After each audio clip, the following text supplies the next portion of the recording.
काल माझ्या शेतात घुसली नदी वेडी, काल माझ्या शेतात घुसली नदी वेडी. लोक म्हणतात शहाणी पण मी म्हणाले तिला वेडी, लोक म्हणतात शहाणी पण मी म्हणाले तिला वेडी. कुठून जावं कसं जावं तिला कळालंच नाही, कुठून जावं कसं जावं तिला कळालंच नाही. शेतकऱ्यांच्या शेतीचं वाटोळं केलं तिनं लई, शेतकऱ्यांच्या शेतीचं वाटोळं केलं तिनं लई. जशी कळपातली हारीन पळत जणू सुटली, जशी कळपातली हारीन पळत जणू सुटली.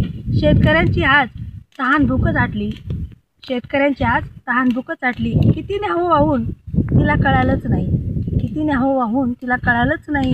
शेतकऱ्यांच्या शेतात पीक तर सोडा मातीसुद्धा शिल्लक ठेवली नाही, शेतकऱ्यांच्या शेतात पीक तर सोडा मातीसुद्धा ठेवली नाही. काय म्हणू हिला सांगा तर तुम्ही, काय म्हणू हिला सांगा तर तुम्ही.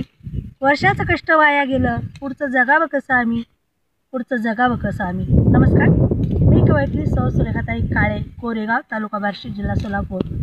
मी माझ्या कवितेतून आमच्या कोरेगावच्या तसंच बार्शी तालुका, सोलापूर जिल्हा, संपूर्ण मराठवाडा आणि जिथं जिथं नदीकाठच्या लोकांना पाणी येऊन शेतीचं नदीचं नुकसान झालं आहे, नदीचं पाणी येऊन शेतीचं नुकसान झालं आहे, त्याने सरकारनं त्या शेतकऱ्यांना धीर द्यावा, आधार द्यावा. ऑन द स्पॉट प्रशासनाने येऊन पंचनामे करावेत आणि ज्याचं ज्याचं जितकं नुकसान झालं आहे तितकं द्यावं. पुढं शेतकऱ्यांना पुढची शेती वहीत करण्यास मदत होईल किंवा पुढचं आयुष्य जगण्यास आधार होईल. एवढीच मी शासनाला माझ्या कवितेतनं विनंती करते.